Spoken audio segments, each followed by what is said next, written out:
ॐ अज्ञानतिमिरान्धस्य ज्ञानाञ्जनशलाकया चक्षुरुन्मिलितं येन तस्मै श्रीगुरवे नमः। श्रीचैतन्यमनोभीष्टं स्थापितं येन भूतले स्वयं रूप कदा मह्यं ददाति स्वपदान्तिकम्। वन्देऽहं श्रीगुरुः श्रीयुतपदकमलं श्रीगुरून् वैष्णवांश्च श्रीरूपं साग्रजातं सहगणरघुनाथान्वितं तं सजीवं साद्वैतं सावधूतं परिजनसहितं कृष्णचैतन्यदेवं श्रीराधाकृष्णपादान् सहगणललिता श्रीविशाखान्वितांश्च। हे कृष्ण करुणा सिंधु दीनबंधु जगतपते रूपेश गोपिका कांत राधा कांत नमस्तुते। तप्त कांचन गौरांगी राधे वृंदावनेश्वरी वृषभानुसुते देवी प्रणमामि हरिप्रिये। वाञ्छाकल्पतरुभ्यश्च कृपा सिन्धुभ्य एव च पतितानां पावनेभ्यो वैष्णवेभ्यो नमो नमः। जय श्री कृष्ण चैतन्य प्रभु नित्यानंद श्री अद्वैत गदाधर श्रीवासादि गौर भक्त वृंद। हरे कृष्ण कृष्ण कृष्ण हरि। कृष्ण हरे हरे हरे राम राम राम हरे हरे। ये रुद्र गीत शिवजी ने प्रचेदास को बताया था। श्रीमद् भागवतम के चतुर्स्कंध में सुखदेव गोस्वामी हमको बताते हैं कि एक बहुत बड़े राजा थे प्राचीन बरहिषि, और उनके 10 पुत्र थे जिनको प्रचेता के नाम से जाना जाता है। उन्होंने अपने 10 पुत्रों को आदेश दिया कि तुम विवाह करो और विवाह के पश्चात इस संसार की सृष्टि को आगे बढ़ाओ। तो प्रचेतास ने बोला कि पिताजी ठीक है, हम आपकी आज्ञा का पालन करेंगे, लेकिन हम विवाह करने से पूर्व अपने आप को शुद्ध करना चाहते हैं, और हम अपने आप को शुद्ध करने के लिए तपस्या करेंगे। और तपस्या कैसे करेंगे कि हम लोग एक समुद्र के नीचे जाकर वहां पर बैठकर हम तपस्या करेंगे। और कितने साल की तपस्या करेंगे? 10,000 साल की तपस्या करेंगे। और उसके बाद में हम इस प्रजा को आगे बढ़ाने के बारे में सोचेंगे। तो इस विचार से 10 प्रचेता महल छोड़ के वन की तरफ प्रस्थान करते हैं। और रास्ते में चलते चलते उनको एक बहुत सुंदर जलाशय दिखता है। बहुत सुंदर का अर्थ है बहुत ही सुंदर जलाशय दिखता है, जो समुद्र के समान था लेकिन बिल्कुल शांत था। और उसके अंदर जगह जगह कमल थे, कमल के ऊपर भौरे थे, और साथ साथ जहां तहाँ देखो वहां पर बहुत सुंदर हंस थे। और उसके साथ साथ पूरे वातावरण से बहुत सुंदर खुशबू आ रही थी। और इसके साथ साथ वहां पर बहुत सुंदर कहीं से ध्वनि आ रही थी, मधुर ध्वनि का भी उच्चारण हो रहा था। तो सभी प्रचेता बहुत ज्यादा विस्मित हो गए। उनको बहुत ज्यादा आश्चर्य हुआ कि हम लोग कहाँ आ गए।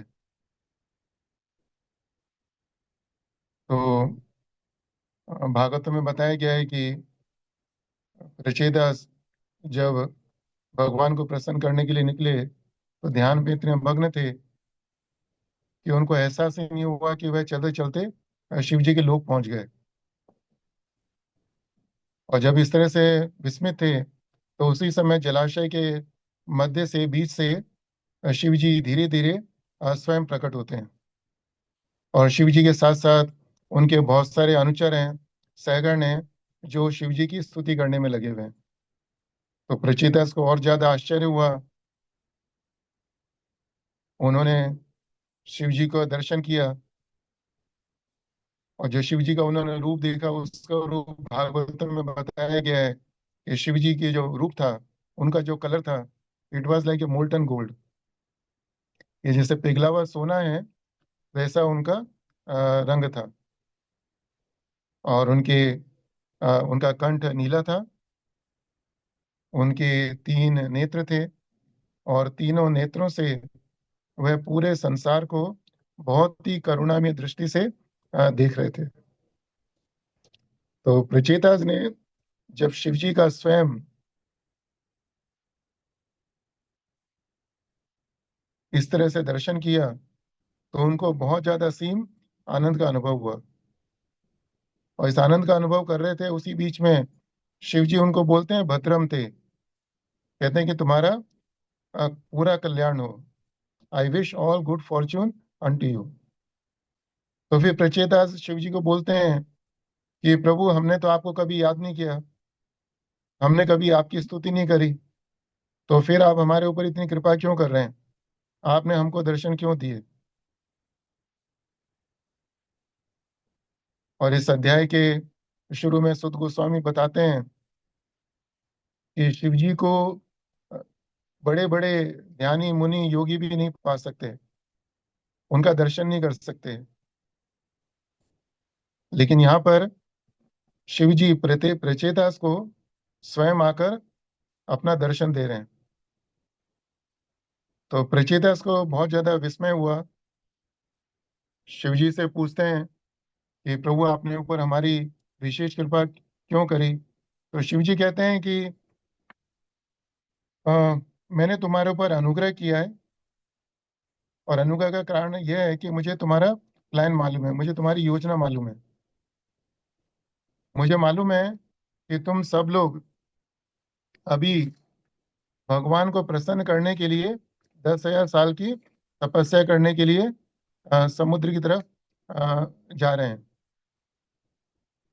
तो चूंकि तुम्हारे मन में इच्छा है भगवान को प्रसन्न करने के लिए, तो उसी इच्छा मात्र से मुझे इतनी प्रसन्नता हुई कि मैं तुम्हें स्वयं दर्शन देने के लिए आ गया हूँ।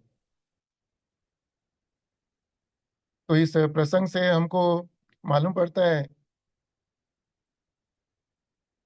कि शिव जी को अगर हमें प्रसन्न करना है, तो अगर हम सिर्फ कृष्णा की भक्ति के लिए, कृष्णा को प्रसन्न करने के लिए कोई भी संकल्प लें, और संकल्प की शुरुआत नहीं करें, जैसे प्रचेताज ने अपनी तपस्या शुरू नहीं करी थी, वह रास्ते में थे, अभी उनको तपस्या शुरू करनी थी। उन्होंने मन में सिर्फ संकल्प मात्र किया, और संकल्प से ही शिव जी बहुत प्रसन्न हो गए, और इतने प्रसन्न हुए कि वह स्वयं उनको दर्शन देने के लिए आ गए। तो शिव जी बोलते हैं कि मैं तुम्हारे से बहुत प्रसन्न हूँ, और इतना प्रसन्न हूँ कि अब तुम्हें मैं एक विशेष गीत बताऊंगा। और इसके बाद में शिव जी प्रचेतास को जो रुद्र गीत है, उसके बारे में बताते हैं कि उसकी विशेषता क्या है। रुद्र गीत का अर्थ है कि जो 38 श्लोकों का उच्चारण अभी हमने किया, उसको रुद्र गीत। तो उसकी विशेषता क्या है कि शिव जी बोलते हैं कि दिस दिस दिस गीत, ये जो गीत है, ये जप्तव्यम, एक ऐसा गीत है जो हमेशा जपने के योग्य है। पवित्रम, ये रुद्र गीत बहुत ज्यादा शुद्ध है, बहुत ज्यादा पवित्र है। मंगलम, ये रुद्र गीत बहुत ज्यादा मंगलकारी है। परमम, ये दिव्य गीत बहुत ही दिव्य है। और निह श्रेयस करम, और इसके साथ साथ रुद्र गीत ये बहुत ज्यादा कल्याणकारी भी है। तो इस तरह से शिव जी इस रुद्र गीत की हमको महिमा बताते हैं कि किस तरह से रुद्र गीत को हमको हमेशा जपना चाहिए। और ये रुद्र गीत बहुत ज्यादा शुभ है, मंगलकारी है, कल्याणकारी है, दिव्य है, और सबको परम कल्याण प्रदान करने वाला है। और जब रुद्र गीत शुरू करते हैं, तो शिव जी सबसे पहले भगवान को प्रणाम करते हैं, और भगवान से प्रार्थना करते हैं कि भगवान प्लीज बी ऑस्पिशियस अपॉन मी, कि आप मेरा कल्याण करिए। ये कभी कभी हम शिव जी को कहते हैं कि शिव जी के बारे में जब बातचीत करते हैं तो हम कहते हैं कि शिव का अर्थ क्या है। ये शिव का अर्थ है कि जो सब तरह से सबका अ, मंगल करते हैं, कल्याण करते हैं। तो यहाँ पर भागवतम से हमको मालूम पड़ता है कि किस तरह से शिव जी भगवान से प्रार्थना कर रहे हैं कि भगवान कृपा करके मेरा कल्याण करिए। और इसके बाद में शिव जी कुछ श्लोकों में किस तरह से भगवान इस सृष्टि की रचना करते हैं, उसका पालन करते हैं, उसका संहार करते हैं, उसके बारे में चर्चा करते हैं। और चर्चा करने के साथ साथ हर एक श्लोक के अंदर भगवान को बारंबार प्रणाम करते हैं। और इसके बाद में शिव जी कृष्ण भगवान के बारे में बताते हैं कि कृष्ण भगवान के क्या गुण हैं। तो कहते हैं कि भगवान आप तो आशीष श्याम ईशा, कि आप तो जो भी वरदान हैं, संसार में जितने भी वरदान हैं, उसके नियंता, उसको कंट्रोल करने वाले हो। और यह कहने का अर्थ है कि संसार में जितने भी वरदान हैं, उसमें से कोई भी वरदान ऐसा नहीं है जो आप किसी भी जीव को या देवी देवता को नहीं दे सकते हैं। और कहते हैं कि कारण आत्मने, आप सभी कारणों के कारण हो। बृहते, आप सबसे बड़े हो। पुरुषाय, आप प्रथम पुरुष हो। और पूर्णाया, आप आदि पुरुष हो, आपका कोई भी आदि नहीं है। और इसके बाद में शिव जी भगवान को फिर दोबारा प्रणाम करते हैं। और इसके बाद में शिव जी भगवान को अपनी इच्छा व्यक्त करते हैं कि भगवान मेरी एक इच्छा है। भगवान कहते हैं बोलो तुम्हारी क्या इच्छा है। तो शिव जी कहते हैं कि मेरी इच्छा है कि मैं आपके उस रूप का दर्शन करना चाहता हूँ जिस रूप की पूजा आपके भक्त निरंतर करते रहते हैं। क्योंकि अगर मैं उस रूप का दर्शन करूंगा तो उस रूप का दर्शन करने मात्र से मेरी सारी इंद्रियों की इच्छाएं पूर्ण हो जाएंगी। और कहते हैं कि भगवान आपको प्राप्त करना बहुत कठिन है, लेकिन आपको भक्ति के द्वारा, एकांत भक्ति के द्वारा कोई भी व्यक्ति शीघ्रता से प्रसन्न कर सकता है। तो अभी तक शिव जी हमको भगवान की महिमा, भगवान के बारे में और अपनी इच्छा के बारे में हमको बता रहे हैं, यह प्रचेता उसको बता रहे हैं। और अगले के कुछ श्लोकों में अब शिव जी भक्तों की संग की महिमा का वर्णन करेंगे। और शिव जी एक बहुत सुंदर श्लोक बोलते हैं। शिव जी कहते हैं कि क्षणार्धे नापि तुल्ये, न स्वर्गम न अपुनः भवम, भगवत संगी संगस्य मर्त्यानाम किम उत आशीषः। तो भगवत संगी का अर्थ है भगवान का भक्त। भगवत संगी, जो भगवान का हमेशा संग करता है, वह कौन है? भगवान का भक्त है। तो कहते हैं कि क्षण अर्ध नापी तुल्ये। वो कहते हैं कि अगर आधे क्षण के लिए भी अगर भगवान के भक्त का संग मिल जाए किसी व्यक्ति को, तो उसका सुख स्वर्ग के सुख से भी ज्यादा होता है। और स्वर्ग का सुख छोड़िए, उसका जो सुख है, जो मोक्ष है, उसके सुख से भी ज्यादा होता है। और शिव जी कहते हैं कि भगवान, मैंने आपको अभी बोला था कि मुझे आपके दर्शन की इच्छा है, लेकिन मेरे मन में अभी वो इच्छा नहीं है। अब मेरे मन में सिर्फ एक इच्छा है कि मुझे आपके भक्तों का संग चाहिए। और अगर आप मेरे को अपने भक्तों का संग करने का अवसर देंगे तो यह मेरे लिए एक वास्तविक वरदान होगा। और शिव जी कहते हैं कि ज्ञानी व्यक्ति कौन है? शिव जी कहते हैं कि ज्ञानी व्यक्ति वह व्यक्ति है कि वह जो जानता है कि अगर उसने आपकी पूजा नहीं करी तो उसका पूरा जीवन व्यर्थ हो जाएगा। और कहते हैं इसी को सोचकर समझकर जानकर जो मेरे पिताजी और गुरु हैं वह भी हमेशा आपकी पूजा करने में लगे रहते हैं ना। और कहते हैं कि कहने को तो लोग मेरे को रुद्र बोलते हैं, मेरे अंदर इतनी शक्ति है कि मैं पूरे ब्रह्मांड को नष्ट कर सकता हूँ, लेकिन फिर भी लोग मुझे छोड़कर आपकी शरण में जाते हैं। किस लिए? जिससे कि उनको किसी भी तरह का भय नहीं रहे। इसका अर्थ है कि उनके अंदर शक्ति है कि हमारे को अभय प्रदान कर सकते हैं वो। लेकिन फिर भी शिव जी कहना चाहते हैं कि जो भगवान के भक्त हैं वह भगवान की शरण में जाते हैं। क्यों? अभय प्राप्त करने के लिए। और सबसे बड़ा भय कौन सा है? वह है इस संसार के मृत्यु जाल में फंसने का भय। तो उससे मुक्ति पाने के लिए भगवान के भक्त लोग हमेशा उनकी शरण में जाते हैं। शिव जी प्रचेतास को सबसे पहला आदेश क्या देते हैं? वे कहते हैं कि जो तुम्हारे नियत कर्म है, you perform your prescribe duties, but along with those duties you should also always worship Hari. तुम हमेशा भगवान हरि की पूजा करने का, और जो मैंने तुमको ये रुद्र गीत बताया है इसको हमेशा इसका जाप करने का, और इसको हमेशा मन में धारण करने का। मन में धारण करने का अर्थ है इसको याद करने का। और शिव जी कहते हैं कि रुद्र गीत ये साधारण गीत नहीं है, इसको ब्रह्मा जी ने भृगु मुनि को बताया था।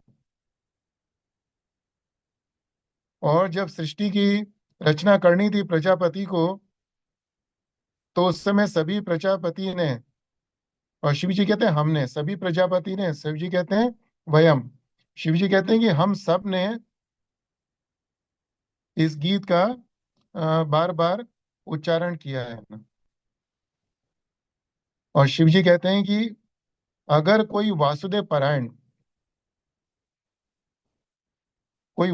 परायण भक्त इस मंत्र का ध्यान और आदर के साथ उच्चारण करता है तो उसे तुरंत ही परम श्रेय की प्राप्ति हो जाती है। और शिव जी कहते हैं कि इस संसार में भगवान को प्राप्त करना इतना सरल नहीं है, लेकिन कोई भी व्यक्ति यदि इस रुद्र गीत का उच्चारण करता है तो उसको बिना किसी विलंब के भगवान की शीघ्रता से प्राप्ति हो जाती है। और अंत में शिव जी हमको बताते हैं कि इस मंत्र का हमको किस तरह से उच्चारण करना चाहिए। तो शिव जी कहते हैं कि कलय उत्थाय का अर्थ है ब्रह्म मुहूर्त का समय। तो कहते हैं कि इसको उच्चारण करने के लिए हमको ब्रह्म मुहूर्त में जागना चाहिए।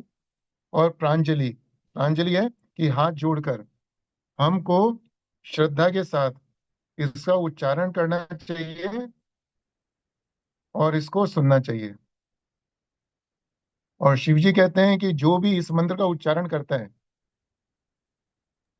और उच्चारण करने की बात छोड़िए, जो प्रयास करता है कि दूसरे व्यक्ति इस मंत्र का उच्चारण करें, in English it means one who chants the Rudra Geet और causes others to chant this Rudra Gita, तो उसका क्या परिणाम होगा? उसका परिणाम यह होगा कि वह व्यक्ति जो उसके कर्मों के बंधन है उससे हमेशा के लिए मुक्त हो जाएगा। और अंत में शिव जी बोलते हैं कि मैंने तुमको ये मंत्र बताया, गीतम मया इदम, कि यह गीत मैंने तुमको बताया है। अगर हम तुम इस गीत का उच्चारण करोगे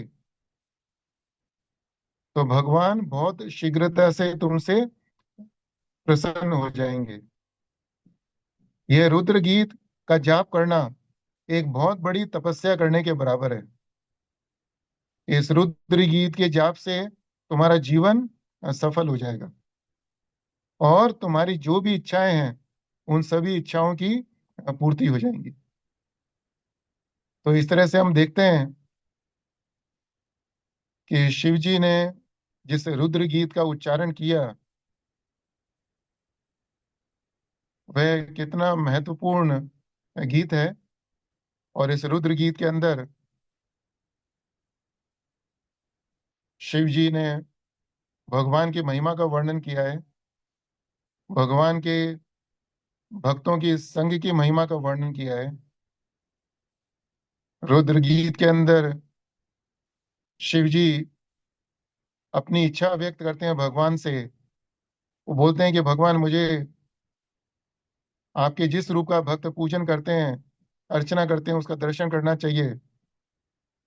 लेकिन जब वो भगवान के भक्तों की महिमा का वर्णन करते हैं, तो उस समय शिव जी भगवान से एक ही प्रार्थना करते हैं कि भगवान, मुझे कुछ नहीं चाहिए, मुझे आपके दर्शन भी नहीं चाहिए, मुझे सिर्फ एक वरदान चाहिए कि मैं आपके भक्तों का बार बार, हमेशा, निरंतर संग करता रहूं। और अंत में शिव जी हमको बताते हैं कि अगर हम प्रातःकाल उठकर हाथ जोड़कर इस मंत्र का जाप करेंगे और दूसरों को इस मंत्र का जाप करने के लिए प्रेरणा देंगे, तो हम सभी कर्मों के बंधन से मुक्त हो जाएंगे। और इस मंत्र के जाप से भगवान बहुत ही शीघ्रता से प्रसन्न हो जाते हैं। और अगर हम सिर्फ इस 38 श्लोकों का उच्चारण करें, तो इसका फल एक व्यक्ति का जीवन सफल होता है, और उसकी जो भी इच्छाएं, वह इच्छा पूर्ण हो जाती है। और इसके साथ साथ एक महत्वपूर्ण चीज शिव जी बोलते हैं कि ये मंत्र सिर्फ साधारण व्यक्ति के लिए नहीं है। Specifically lord Shiva mentions Vasudev Parayan, कि Vasudev Parayan means the person who is surrender to Krishna. Vasudev Parayan का अर्थ है जिस व्यक्ति ने भगवान को पूरा समर्पण कर दिया है। अगर वह व्यक्ति ध्यान और आदर के साथ इसका उच्चारण करता है, तो उसको परम श्रेय की प्राप्ति होती है। परम श्रेय का अर्थ है भगवान के धाम की प्राप्ति होती है। तो आज शिवरात्रि का बहुत विशेष दिवस है, और आज हम सब लोगों ने इस रुद्र गीत का उच्चारण किया। तो हमको भगवान से प्रार्थना करनी चाहिए कि जिस तरह से शिव जी ने भगवान से सिर्फ एक वरदान मांगा कि मुझे आपके भक्तों का निरंतर संग मिलता रहे, उसी तरह से हमको भी भगवान के भक्तों का, शुद्ध भक्तों का निरंतर संग मिलता रहे। अभी हम एक विषय के ऊपर चर्चा करेंगे कि शिव जी की क्या स्थिति है आध्यात्मिक जगत में और भौतिक जगत में। तो आध्यात्मिक जगत में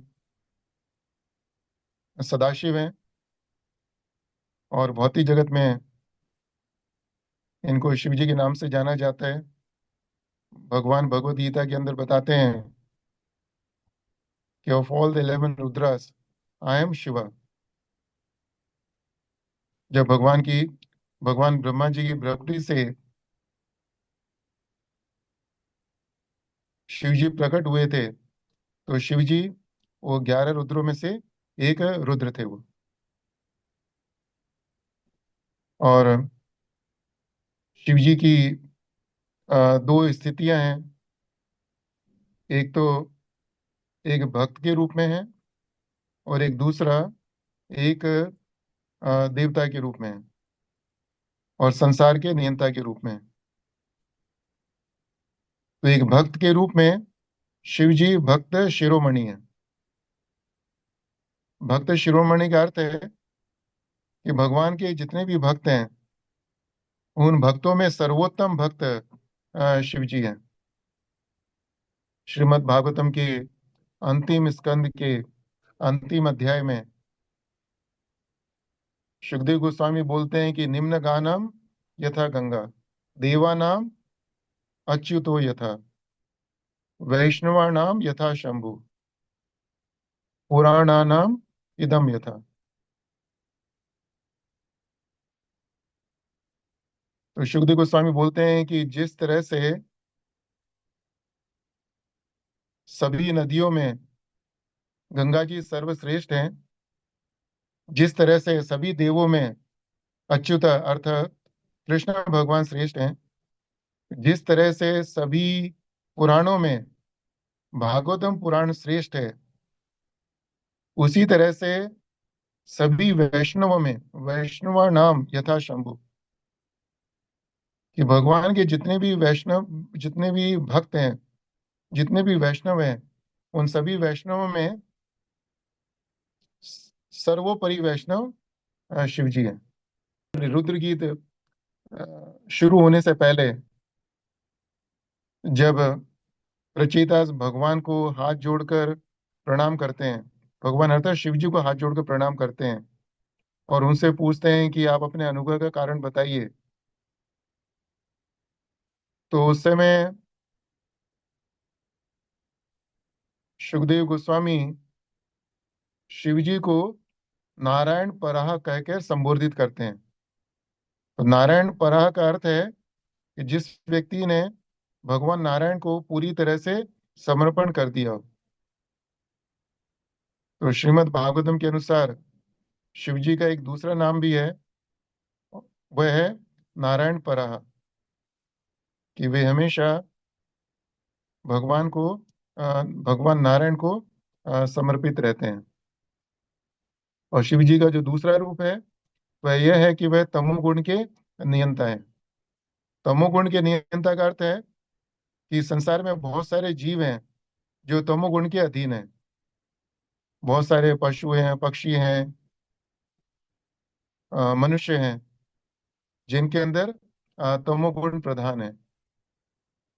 तो शिव जी इन सभी जीवों को वश में करने का कार्य करते हैं। तो यह कार्य करना बहुत सरल नहीं है, लेकिन चूंकि शिव जी के भगवान के बहुत प्रिय भक्त हैं, तो इसीलिए भगवान ने शिव जी को विशेष रूप से चुना यह बहुत कठिन कार्य करने के लिए। लेकिन हमको एक चीज याद रखनी चाहिए कि शिव जी तमोगुण के नियंता है। जो जीव तमोगुण के अंदर है वो तमोगुण के अनुसार कार्य करेंगे।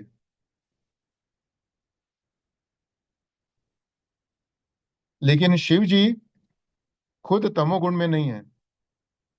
Shiv ji is not in the mode of ignorance. Shiv ji controls the living entities who are in the mode of ignorance, but he himself is completely beyond the mode of ignorance. और प्रभुपाद जी हमको उदाहरण देते हैं कि एक जेल के अंदर जेलर होता है और उसके साथ साथ बहुत सारे कैदी भी होते हैं। जो कैदी हैं वो जो जेल के नियम है, कायदे कानून है, उससे पूरी तरह से बंधे हुए हैं। वह वहां पर सजा देने के लिए हैं, वहां पर अपनी सजा भुगत रहे हैं। लेकिन जो जेलर है वह जेल के अंदर है, लेकिन उसके ऊपर कुछ भी कायदे कानून लागू नहीं होते। वह जेल के अंदर सजा पाने के लिए नहीं है। तो इसी तरह से इस संसार के अंदर जो शिव जी हैं, वह तमोगुण के जो जीव हैं उनको वश में रखने का कार्य करते हैं। लेकिन हमको याद रखना चाहिए कि शिव जी खुद तमोगुण के अंदर नहीं है। कई कई बार बहुत सारे व्यक्ति शिव जी के नाम पर आ, बहुत सारे दुष्कर्म करते हैं। वह ये कहकर कि शिव जी भी ऐसा कर्म करते हैं, तो वह पूरी तरह से अज्ञानी है। उनको शिव जी की स्थिति के बारे में तनिक भी एहसास नहीं है कि शिव जी की स्थिति कितनी महान है।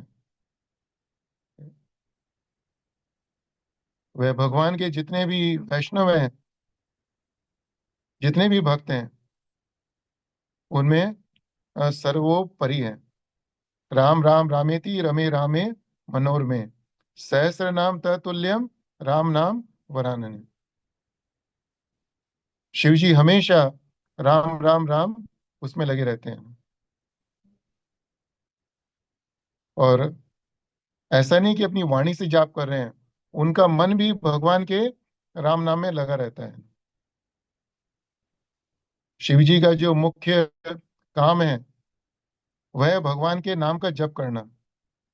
और ये बाकी जो काम है संसार के तमोगुणी जीवों को वश में करना, ये तो that is his secondary job. हमारी स्थिति क्या है कि हमको बोला जाता है कि हमको काम करते करते भगवान को याद करने का प्रयास करना चाहिए। और यहाँ पर शिव जी की स्थिति यह है कि उनके मन से कभी राम नाम छूटता भी नहीं है। तो जिस व्यक्ति की स्थिति ऐसी है, वह व्यक्ति कभी भी ऐसा काम नहीं करेगा जो तमोगुणी व्यक्ति करते हैं ना। तो हमने बहुत संक्षेप में आपको बताया कि शिव जी की स्थिति क्या है। कि शिव जी की स्थिति हम दो रूप में देख सकते हैं। एक तो वह भक्त शिरोमणि है, भगवान के जितने भी भक्त हैं उनमें सर्वोत्तम स्थान उनका है। सुखदेव गोस्वामी ने जो भागवतम की कथा करी, वो भागवतम कथा उन्होंने किन से सुनी थी? जब शिव जी पार्वती जी को भागवतम सुना रहे थे, तो उस समय सुखदेव गोस्वामी ने भागवतम कथा सुनी थी शिव जी के मुख से। तो शिव जी को भागवतम बहुत प्रिय है। इस तरह से शिव जी ने पार्वती जी को रामायण की भी कथा सुनाई थी। तो हम देखते हैं कि शिव जी हमेशा भगवान के राम नाम में उनकी कथा सुनने सुनाने में व्यस्त रहते हैं। और दूसरा, शिव जी तमोगुणी के जीवों को वश में रखते हैं, लेकिन इसके साथ साथ हमको ध्यान रखना चाहिए शिव जी खुद तमोगुण के अंदर नहीं है। और अंत में दो चीजें संक्षेप में बताना चाहूंगा कि अगर हम लोग चाहते हैं कि हम शिव जी को प्रसन्न करें, तो हमें मालूम पड़ना चाहिए, हमें सोचना चाहिए कि शिव जी को क्या चीज बहुत ज्यादा प्रिय है, शिव जी को कौन सी चीज बहुत अच्छी लगती है। तो यह श्रीमद् भागवतम के चतुर्स्कंध 24वें अध्याय 28वें श्लोक में बताया गया है कि शिव जी को कौन सा व्यक्ति बहुत ज्यादा प्रिय है। तो इसमें सुखदेव गोस्वामी बोलते हैं कि यह परम रम हसः साक्षात त्रिगुणात जीव संगीतात भगवंतम वासुदेव प्रपन्नम स प्रियो ही में। शिव जी प्रचेता को बोल रहे हैं कि स प्रियो ही में, कि वह व्यक्ति मेरे को बहुत ज्यादा प्रिय है। कौन सा व्यक्ति? इट्स गिवन वेरी एक्सप्लिसिटली, भगवंतम वासुदेवम प्रपन्नम। कि जिस व्यक्ति ने भगवान को पूरी तरह से समर्पण किया है, वह व्यक्ति मेरे को बहुत ज्यादा प्रिय है। और शिव जी ये भी बताते हैं कि भगवान का अर्थ क्या है, कि जिससे कि हमको मन में कुछ भी कंफ्यूजन, डाउट, संदेह नहीं रहे। और शिव जी कहते हैं भगवंतम वासुदेवम प्रपन्नम। कि जिस व्यक्ति ने वासुदेव अर्थात जो वसुदेव देवी का पुत्र है, वासुदेव को पूरी तरह समर्पण किया है। और इसका अर्थ है जो व्यक्ति कृष्ण भगवान की भक्ति में लगा रहता है, जो व्यक्ति वासुदेव के नाम का श्रवण कीर्तन स्मरण अर्चनम वंजनम दास्यम जो नवधा भक्ति ये रूप में उनकी भक्ति करता है, वह व्यक्ति भगवान को, भगवान शिव को बहुत ज्यादा प्रिय है। और इसी अध्याय के 30वें श्लोक में शिव जी प्रचेतास को बोलते हैं कि जिस तरह से भगवान मुझे प्रिय हैं, उसी तरह से आप भी मुझे प्रिय हो। तो कहने का तात्पर्य यह है कि शिव जी को भगवान के भक्त उतने प्रिय हैं जितने भगवान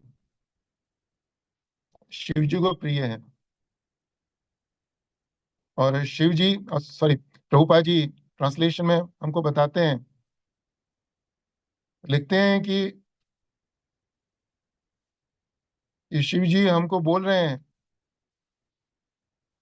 रचेतास के द्वारा कि you are as respectable as lord himself है। तो यहाँ पर हमको संदेश दे रहे हैं शिव जी कि अगर हमको उनको प्रसन्न करना है तो हमें उनकी भक्ति करने की आवश्यकता नहीं है, हमें भगवान की भक्ति करने की आवश्यकता है। और लेकिन इसके साथ साथ हमको एक चीज और भी याद रखना चाहिए कि भागवत के अंदर भगवान हमको बोलते हैं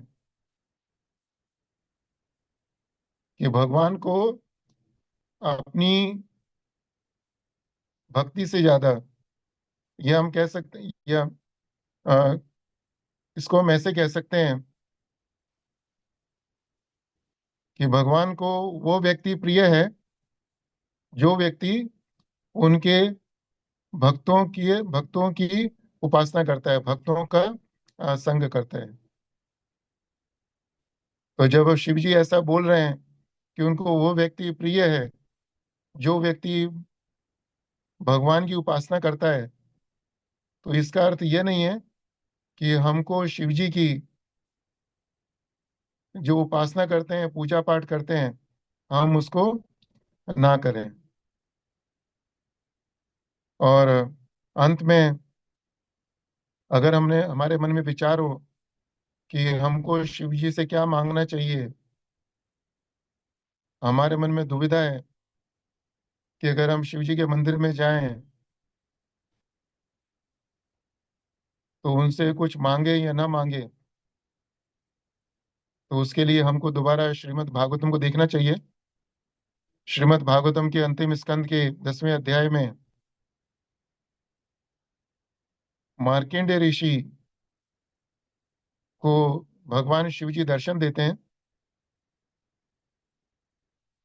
और शिव जी मार्कंडेय ऋषि को दर्शन इसलिए नहीं देते कि मार्कंडेय ऋषि ने शिव जी की उपासना करी। मार्कंडेय ऋषि कृष्णा की उपासना में लगे हुए हैं, right? लेकिन जब शिव जी देखते हैं कि यह व्यक्ति भगवान की उपासना में लगा हुआ है, तो जिस तरह से प्रचेतास को स्वयं शिव जी दर्शन देने के लिए आए, उसी तरह से यहाँ पर भी शिव जी मार्कंडेय जी को खुद दर्शन देने के लिए आते हैं। और मार्कंडेय जी को बोलते हैं कि मैं तुमसे बहुत प्रसन्न हूँ, तुम मांगो, तुमको मेरे से क्या चाहिए। तो शिव जी मार्कंडेय जी को बोलते हैं कि वरम एकम वृण यथापि पूर्णात कामा भी वर्षणात् भगवती अच्युताम भक्तिम तत्परेषु तथा त्वयि। तो मार्कंडेय ऋषि कहते हैं कि वरम एकम वृण यथापि पूर्णात काम भी वर्षणात्, पूर्णात काम भी वर्षणात्। वो शिव जी को बोलते हैं कि भगवान, मुझे मालूम है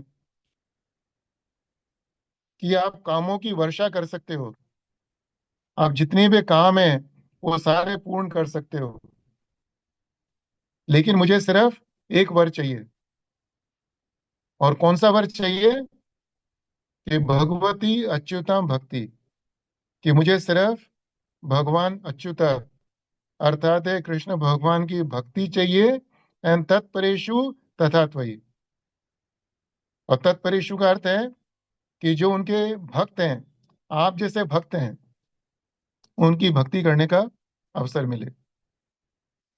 और इसके बाद में शिव जी मार्कंडेय ऋषि को बोलते हैं कि तुम्हारी कुछ इच्छा नहीं है, लेकिन फिर भी मैं तुम्हें कुछ वर देना चाहता हूँ। और शिव जी फिर मार्कंडेय जी को वर देते हैं, बहुत सारे वर देते हैं, और कहते हैं कि ये ब्रह्मांड के प्रलय होने तक, ब्रह्मांड का प्रलय होने का अर्थ है कि करोड़ों अरबों सालों तक तुम्हारे नाम का, तुम्हारी महिमा का, प्रसिद्धि का क्षय नहीं होगा। इस ब्रह्मांड के प्रलय तक तुम बूढ़े नहीं होगे। इस ब्रह्मांड का प्रलय होने तक तुम्हारी मृत्यु नहीं होगी, और तुम त्रिकालदर्शी रहोगे। त्रिकालदर्शी का अर्थ है तुम्हें सभी जीवों के भूत, वर्तमान, भविष्य का ज्ञान रहेगा। तो शिव जी इस तरह से मार्कंडेय जी को बहुत सारे वरदान देते हैं। तो इसको कहने का तात्पर्य क्या है कि शिव जी के अंदर शक्ति है कि हमको बहुत बड़े बड़े वरदान दे सकते हैं। राइट? हम तो छोटे मोटे वरदान के पीछे पड़े रहते हैं शिव जी के। राइट? लेकिन यहाँ पर देखिए शिव जी के अंदर कितनी शक्ति है। वो मार्कंडेय ऋषि को बोल रहे हैं कि सृष्टि के अंत तक तुम्हारी मृत्यु नहीं होगी, तुम बूढ़े नहीं होगे, तुम त्रिकालदर्शी रहोगे। इतने बड़े बड़े वरदान दिए उनको। लेकिन फिर भी मार्कंडेय ऋषि को ये सब वरदान नहीं चाहिए। वह सिर्फ एक चीज मांगते हैं भगवान से, भगवान शिव से, कि मुझे सिर्फ भगवान की भक्ति चाहिए, और इसके साथ साथ आप जैसे भगवान के भक्तों की भक्ति भी चाहिए। तो जब भी हम शिव जी के समक्ष हों, शिव जी की स्तुति उपासना करें, शिव जी के मंदिर में हों, कभी भी हमारे मन में उनसे कुछ मांगने की इच्छा हो, तो हमको सिर्फ इसी एक श्लोक का उच्चारण करना चाहिए कि वरम एकम वृणे अथापि पूर्णात कामा भी वर्षणात् भगवती अच्युतां भक्तिम तत्परेषु तथातई। ये शिव भगवान, आप तो कामों की वर्षा, आप तो जो भी काम है